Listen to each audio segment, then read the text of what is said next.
चलिए, सबसे पहला प्रश्न आपकी स्क्रीन पर है कि भारत में तंबाकू का सबसे बड़ा उत्पादक राज्य साथियों निम्नलिखित में से कौन सा है। बहुत प्यारा प्रश्न है, जल्दी बताइएगा कि हमारे भारत देश में तंबाकू का सबसे अधिक उत्पादन करने वाला राज्य निम्नलिखित में से कौन सा है। बहुत बढ़िया साथियों, तो इसका सही जवाब क्या हो जाएगा। बहुत बढ़िया, इसका सही जवाब साथियों आंध्र प्रदेश हमारा भारत में तंबाकू का सबसे बड़ा उत्पादक है साथियों। ठीक है, कौन? आंध्र प्रदेश सबसे बड़ा उत्पादक है साथियों। यहाँ पर पूरे देश के तंबाकू का जो है 66% उत्पादन साथियों होता है आंध्र प्रदेश में, इतना आप याद रखना। ठीक है, अगला प्रश्न है कि विदिशा में उदयगिरी की गुफाएं हैं। ठीक है, और यहाँ पर कितनी गुफाएं हैं ये आपको बता देना। तो पहला प्रश्न तो हमारा ये तैयार हो जाता है कि उदयगिरी की जो गुफाएं हैं साथियों, उदयगिरी की गुफाएं ये कहाँ पर है साथियों। उदयगिरी की गुफाएं साथियों हमारी कहाँ पर है? विदिशा में। विदिशा से साथियों कौन है?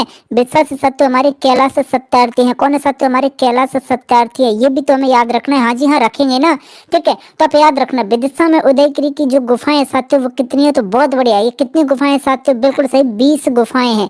कितनी है साथियों? 20 गुफाएं हैं साथियों विदिशा में। उदयगिरी की गुफाओं में कितनी साथियों? 20 गुफाएं हैं। अगला प्रश्न बनता है कि सिवनी जिले के टाइगर रिजर्व का नाम आपको बता देना है। सिवनी जिले का कौन सा टाइगर रिजर्व है साथियों? कहना टाइगर रिजर्व, पन्ना टाइगर रिजर्व, या फिर आपका बांधवगढ़ टाइगर रिजर्व साथियों। बांधवगढ़, या फिर विकल्प 4 है साथियों आपका पेंच टाइगर रिजर्व। बताइएगा कौन सा निम्न में से टाइगर रिजर्व है जो कि सिवनी जिले के अंतर्गत साथियों आता है। जल्दी बताइएगा कौन सा ऐसा टाइगर रिजर्व है जो किसके अंतर्गत आता है, जो साथियों हमारे सिवनी जिले के अंतर्गत आता है। बहुत बढ़िया, तो बिल्कुल सही बताया साथियों, हमारा ऐसा टाइगर रिजर्व जो सिवनी जिले के अंतर्गत आता है ये है साथियों कौन सा।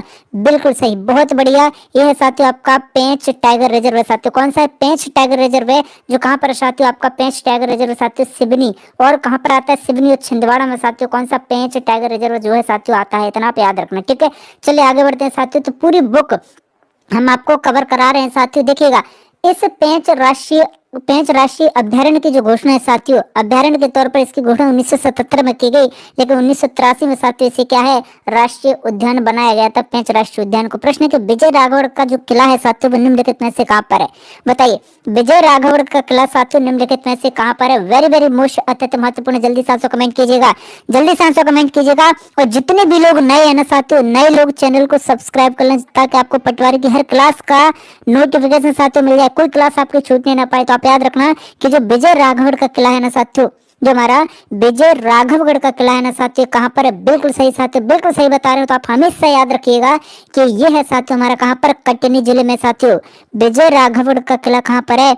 कटनी जिले में स्थित है, इतना आप याद रखना। अगला प्रश्न बनता है कि वीरांगना दुर्गावती अभ्यारण्य कहाँ पर स्थित है। जल्दी बताइएगा, वीरांगना दुर्गावती अभ्यारण्य साथियों निम्नलिखित में से कहां पर है। जल्दी से आंसर कमेंट करें। बहुत बढ़िया साथियों, बहुत बढ़िया। तो आप हमेशा याद रखना कि वीरांगना दुर्गावती अभ्यारण्य जो है, वीरांगना दुर्गावती अभ्यारण्य जो है साथियों ये हमारा कहाँ पर है? दमोह में है साथियों। कहाँ पर है? वीरांगना दुर्गावती अभ्यारण्य साथियों हमारा दमोह जिले में आता है। ठीक है, और इस वीरांगना दुर्गावती अभ्यारण्य की जो स्थापना है कब हुई थी साथियों? तो आप याद रखना इसकी स्थापना 1997 में हुई थी। ये प्रश्न क्यों आएगा भाई? क्योंकि आप इसे गलत ज्यादातर करोगे। क्यों? क्योंकि साथियों आपने पढ़ाया अभी तक कि दुर्गावती यूनिवर्सिटी कौन सी साथियों? दुर्गावती यूनिवर्सिटी कहाँ पर है? दुर्गावती विश्वविद्यालय, रानी दुर्गावती विश्वविद्यालय साथियों कहाँ पर है? ये साथियों जबलपुर में। कहाँ पर है भाई? जबलपुर में। जो भी चीज दुर्गावती से संबंधित आती है आप आंसर जबलपुर लगाते हैं, लेकिन भाई दुर्गावती अभ्यारण्य हमारा कहाँ पर है? ये दुर्गावती अभ्यारण्य साथियों कहाँ पर है? दमोह में। इतना आप याद रखना, 1997 में जिसकी स्थापना हुई थी। ठीक है, ये गलत होने का चांस बनता है, इसीलिए ये प्रश्न पूछा जाता है। प्रश्न है कि राजा एडवर्ड संग्रहालय के रूप में प्रसिद्ध इमारत एक पुस्तकालय है जो किस रूप में साथियों जाना जाता है। बताइएगा जो किस रूप में साथियों जाना जाता है। तो आप याद रखिएगा साथियों ये केंद्रीय पुस्तकालय के रूप में साथियों जाना जाता है। किस रूप में जाना जाता है? केंद्रीय पुस्तकालय के तौर पर साथियों जाना जाता है। राजा एडवर्ड संग्रहालय जो है साथियों इसकी स्थापना कब हुई थी? तो आप याद रखना राजा एडवर्ड संग्रहालय की जो स्थापना साथियों 1999 में हुई थी। कब हुई थी साथियों? 1999 में हुई थी। चलिए अगला प्रश्न क्या बनता है, देखिएगा। प्रश्न है कि भिंड जिले में गोला बारूद कारखाना साथियों कहाँ पर स्थित है। बताइएगा भिंड जिले में गोला बारूद का जो कारखाना है साथियों भिंड जिले में वो कहाँ पर मौजूद है साथियों। बताइएगा, देखिए कल हमने आपको एक चीज बताई थी कि साथियों जो अटेर का किला है ना साथियों, कौन सा? अटेर का किला कहाँ पर है साथियों? अटेर का किला। तो आप याद रखना साथियों अटेर का किला कहाँ पर है साथियों? भिंड में। इसका साथियों निर्माण किसने करवाया था साथियों? बताइएगा अटेर के किले का निर्माण किसने करवाया था? कितने लोग साथियों आंसर कमेंट कर सकते हैं? बताओ कितने लोग बता सकते हैं कि अटेर का किला साथियों निम्नलिखित में से कहां पर है? वेरी वेरी मोस्ट अत्यंत महत्वपूर्ण, जल्दी बताइएगा। वेरी वेरी मोस्ट अत्यंत महत्वपूर्ण, जल्दी बता दो साथियों। तो आप हमेशा याद रखना, हमेशा याद रखना कि जो अटेर का किला है ना मेरे प्यारे साथियों, जो अटेर का किला है ये कहां पर है? बहुत बढ़िया साथियों, बहुत बढ़िया। तो आप हमेशा याद रखना कि अटेर का किला साथियों भिंड में, गोला बारूद का कारखाना कहां पर साथियों? मालनपुर में स्थापित किया गया था। अटेर के किले का जो निर्माण है मेरे प्यारे साथियों ये राजा बदन सिंह ने करवाया था। किसने साथियों? कितने लोग सहमत हैं कि हाँ जी हाँ, राजा बदन सिंह ने भाई करवाया? किसने? राजा बदन सिंह ने साथियों करवाया था। कितने लोग सहमत हैं? जल्दी से मुझे कमेंट करके बताओ, मैं ऐसे नहीं मानने वाला भाई। जल्दी से कमेंट करके बताओ कि कितने लोग सहमत